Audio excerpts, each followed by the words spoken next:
ലോകത്തിലെ ഏറ്റവും മനോഹരമായ ഹൈക്കിങ്ങുകളിൽ ഒന്ന് എന്ന് അവകാശപ്പെടുന്ന ഡോളമൈറ്റ്സിലെ നമ്മൾ ഈ ഒരു ഹൈക്ക് സ്റ്റാർട്ട് ചെയ്യുന്നത് ഒരു കാർ പാർക്കിംഗ് ഏരിയയിൽ നിന്നാണ്.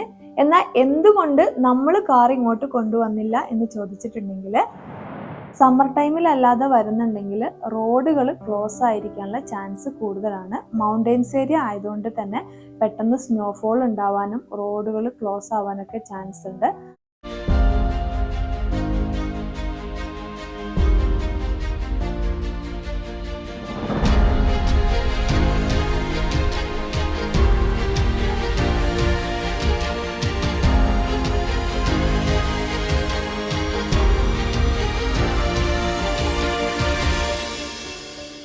ലോകത്തിലെ ഏറ്റവും മനോഹരമായ ഹൈക്കിങ്ങുകളിൽ ഒന്ന് എന്ന് അവകാശപ്പെടുന്ന ഡോളമൈറ്റ്സിലെ ത്രേഷീമെ ഹൈക്കിങ്ങിന്റെ കാഴ്ചകളും വിശേഷങ്ങളുമാണ് ഇന്നത്തെ നമ്മുടെ വീഡിയോയിൽ. ഈ ഹൈക്ക് വരുന്നത് 10 കിലോമീറ്റർ ആണ്. വീഡിയോയിലേക്ക് കടക്കുന്നതിന് മുമ്പ് നമ്മുടെ ചാനൽ ആദ്യമായിട്ടാണ് ആരെങ്കിലും കാണുന്നത് എന്നുണ്ടെങ്കിൽ തീർച്ചയായും സബ്സ്ക്രൈബ് ചെയ്യുക, സപ്പോർട്ട് ചെയ്യുക. നമ്മളിപ്പോൾ ഉള്ളത് ഡോളമൈറ്റ്സിലെ മിസുരീന എന്ന് പറയുന്ന ഏരിയയിലാണ്. ഇവിടെ നിന്നും 8 കിലോമീറ്റർ ഉണ്ട് ഹൈക്കിങ്ങിന്റെ സ്റ്റാർട്ടിംഗ് പോയിന്റിലേക്ക്. അപ്പം നമ്മൾ കാർ ഇവിടെ പാർക്ക് ചെയ്തിട്ട് പബ്ലിക് ട്രാൻസ്പോർട്ട് എടുത്തിട്ടാണ് മേലോട്ട് പോകുന്നത്. ബസ്സിന് ഒരാൾക്ക് ടിക്കറ്റ് വരുന്നത് 10 യൂറോ ആണ്. എല്ലാ അരമണിക്കൂറിലും ഈ ഒരു മിസുരീന ബേസിൽ നിന്നും ഹൈക്കിങ്ങിന്റെ സ്റ്റാർട്ടിംഗ് പോയിന്റിലേക്ക് ബസ് ഉണ്ട്. ടിക്കറ്റ് നമ്മൾ അവിടെ ഓൺ ദ സ്പോട്ടിൽ എടുത്താൽ മതി. ഈ ഒരു ഹൈക്ക് സ്റ്റാർട്ട് ചെയ്യുന്നത് റിഫ്യൂഗോ ഔറോൺസോ എന്ന് പറയുന്ന ഒരു കാർ പാർക്കിംഗ് സ്പേസിൽ നിന്നാണ്. ഇവിടെ ചെറിയൊരു ഹട്ട് ഉണ്ട്, ചെറിയൊരു റെസ്റ്റോറൻ്റ് ആണ്. നമുക്ക് ലൈറ്റ് ആയിട്ട് ഫുഡോ വെള്ളമോ എന്തെങ്കിലും വേണമെങ്കിൽ മേടിക്കാം. ഈ ഒരു ഹൈക്ക് വരുന്നത് ഒരു സർക്കിൾ ആണ്. നമ്മൾ സ്റ്റാർട്ട് ചെയ്യുന്ന പോയിന്റിൽ തന്നെയാണ് എൻഡ് ചെയ്യുന്നത്. എന്നാൽ നമ്മൾ പോയ വഴിയല്ല തിരിച്ചു വരുന്നത്. ഈ നമ്മൾ പോകുന്ന റൂട്ടിൽ 3 ഹട്ടുകളുണ്ട്. ഈ 3 ഹട്ടിലും ലൈറ്റ് ആയിട്ട് ഫുഡും വെള്ളവും അവൈലബിൾ ആണ്. നമ്മൾ ഈ ഒരു ഹൈക്ക് സ്റ്റാർട്ട് ചെയ്യുന്നത് ഒരു കാർ പാർക്കിംഗ് ഏരിയയിൽ നിന്നാണ്. എന്നാൽ എന്തുകൊണ്ട് നമ്മൾ കാർ ഇങ്ങോട്ട് കൊണ്ടുവന്നില്ല എന്ന് ചോദിച്ചിട്ടുണ്ടെങ്കിൽ, പീക്ക് സീസണായ ജൂൺ, ജൂലൈ, ഓഗസ്റ്റ് മാസങ്ങളിൽ മിസുരീനയിൽ നിന്നും ഔറോൺസോയിലേക്ക് കാർ കൊണ്ടുവരണം എന്നുണ്ടെങ്കിൽ പാർക്കിംഗ് റിസർവേഷൻ ആവശ്യമാണ്. ഈ ഒരു റിസർവേഷൻ കിട്ടുക എന്ന് പറയുന്നത് അത്യാവശ്യം കഷ്ടപ്പാടാണ്. മിനിമം ഒരു 10 ഡേയ്സ് മുമ്പെങ്കിലും നമ്മൾ പാർക്കിംഗ് റിസർവ് ചെയ്താൽ മാത്രമേ നമുക്ക് സ്ലോട്ട് കിട്ടാൻ ചാൻസ് ഉള്ളൂ. ആദ്യത്തെ 3 കിലോമീറ്റർ കംപ്ലീറ്റ് ആകുമ്പം നമുക്ക് ആദ്യത്തെ ഹട്ട് കാണാൻ സാധിക്കും. ഡോളമൈറ്റ്സ് ഒക്കെ ട്രാവൽ ചെയ്യുന്നവർ എന്തായാലും ട്രൈ ചെയ്ത് നോക്കേണ്ട ഒരു ഹൈക്ക് തന്നെയാണിത്. മൊത്തം വരുന്നത് 10 കിലോമീറ്റർ ആണ്. അപ്പം ഇൻ കേസ് നിങ്ങൾക്ക് 10 കിലോമീറ്റർ നടക്കാൻ വയ്യ, അല്ലെങ്കിൽ കുട്ടിയുണ്ട്, സ്ട്രോളർ ഉണ്ട് എന്നൊക്കെ ആണെങ്കിൽ ഈ ആദ്യത്തെ 3 കിലോമീറ്ററിൽ വരുന്ന ഹട്ട് വരെ വീൽ ചെയർ ഫ്രണ്ട്ലി ആണ്. നിങ്ങൾക്ക് സ്ട്രോളറുമായിട്ട് വരാവുന്നതാണ്. അപ്പം മിനിമം അവിടം വരെ വന്നിട്ട് സെയിം റൂട്ടിൽ തന്നെ തിരിച്ചു പോകാൻ വേണ്ടി ട്രൈ ചെയ്യാവുന്നതാണ്. ഈ ത്രേഷീമെ എന്ന് പറയുന്നത് 3 കൂറ്റൻ കൊടുമുടികളാണ്.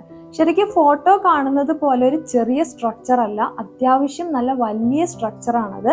അതിൻ്റെ ചുറ്റും നടക്കുന്നതാണ് നമ്മൾ ഒരു റൗണ്ട് വരുന്നത് 10 കിലോമീറ്റേഴ്സ് എന്ന് പറയുന്നത്. നമ്മൾ പോകുന്ന വഴിയല്ല തിരിച്ചു വരുന്നത്. അതുകൊണ്ട് തന്നെ ഓരോ പോയിന്റിലും നമ്മൾ കാണുന്ന വ്യൂ എന്ന് പറയുന്നത് ഡിഫറെൻ്റ് ആണ്. അതിനനുസരിച്ച് ഒന്നിനൊന്ന് മെച്ചപ്പെട്ട വ്യൂ ആണ് നമുക്ക് കിട്ടുന്നത്.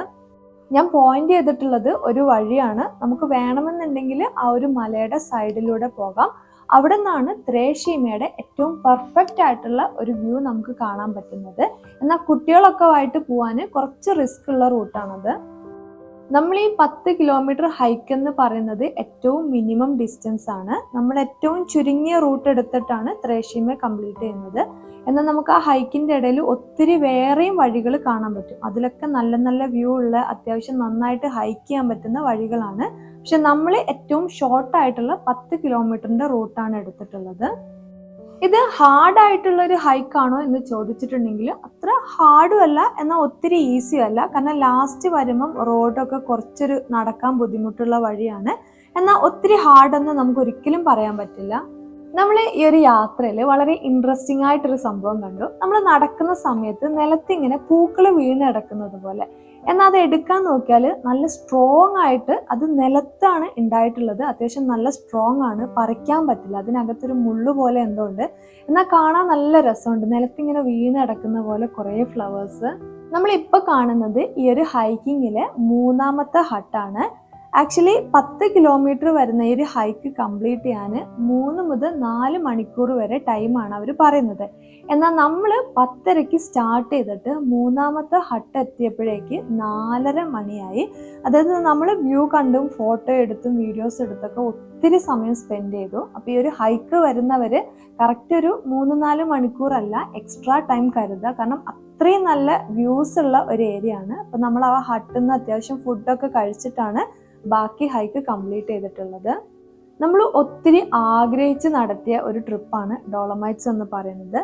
കാരണം ഡോളോമൈറ്റ്സ് ട്രാവൽ ചെയ്യാൻ പറ്റിയ ഏറ്റവും ബെസ്റ്റ് മന്ത് എന്ന് പറയുന്നത് ജൂൺ, ജൂലൈ, ഓഗസ്റ്റ് സമ്മർ ടൈമിലാണ്.